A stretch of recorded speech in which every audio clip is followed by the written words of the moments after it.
here with David and Susan Woods from Maranatha. So, Mr. David, what is Maranatha? What is Maranatha? That's a good question.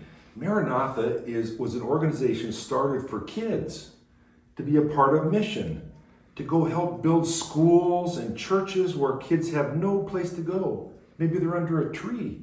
And so we can put a roof over their head so that when the rain comes down, it doesn't get them wet when they're in Sabbath school. And they can learn about Jesus.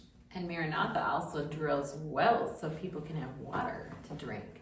Yeah, people get thirsty, you know. We turn on the faucet and we get water, but over there in Africa and India, people are walking far with a bucket on their head to dip water out of a dry riverbed, out of the sand, or scaring the crocodiles away to get water to put in a bucket. Not good, huh? We can just open the faucet and get clean water. So we drill wells with a hand pump, and then they can get water and have clean water with no crocodiles. And no germs in it. Yeah, it's good. How can kids be part of Maranatha? There's lots of ways kids can be a part of Maranatha. You can go on a mission trip with your parents, and you can help with Vacation Bible School, or you can help on the laying block on the construction site, pouring cement in the holes, tying steel, handing blocks to people, cleaning up after people when they're cutting stuff. There's always jobs for young boys, lots of jobs for kids. And then as you get bigger, you get stronger, then you can pick up bigger things, and pretty soon you're like the head guy laying blocks. Take a trowel and pick up the mortar and put it on the wall, drop the block down there and tap it into line so it goes, the string is perfect, so you get it just right. And you go, yeah, that's good. I'll go on to the next one. You get Mr. David taught me one day. And lay mortar down, and then let the next block go down and tap it into line. You can do that. You know what happened to me? After I learned how to do it, then I was having to teach other people. I bet you guys could do that too. You learn how to do it, and then you can teach someone else that doesn't know how. Absolutely. There's always jobs for kids. How much countries have you visited? I have visited 42 countries, 43 countries. That's a lot. Wow. Yeah, we've lived in some of those. Yeah. Miss Susan, what is your favorite food that you've eaten in your mission trips?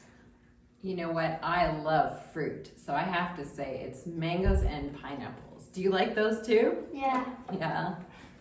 Mr. David, can you tell us a story? I like telling stories.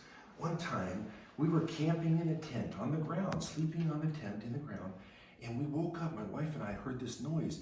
And we're like, what could be that noise? More. And you know what it was? It was a hippo. Hippos sleep in the river during the day. They rest in the cold water so that they don't burn, get sunburned. They stay in the river. You see hippos in the water. But at nighttime, hippos are grazers. And they came up out of the river, and they came right by our tent, and they were eating grass. And another time that I had a hippo, it was interesting. I was sleeping inside of a small little room, a guest house with a screen window, and I woke up in the night and I heard that same, and it was familiar now.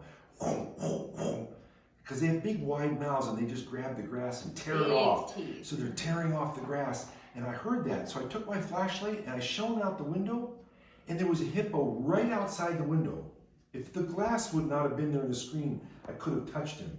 Well, when I turned my light on, he ran over behind a tree. Now, a hippo is a very large animal, right?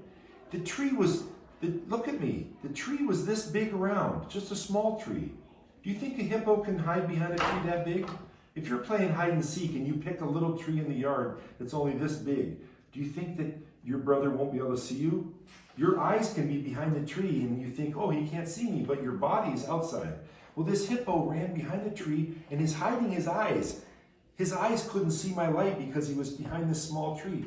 But here's 4 tons of hippo, the huge animal showing. It was so funny. I wish I could have shared that experience with other people. Thank you, Miss Susan, and thank you, Mr. David. Oh, you're welcome. It was a pleasure. Thank you, Maranatha. You're welcome. We really enjoyed talking with Mr. David and Miss Susan, and we're looking forward to go on a mission trip.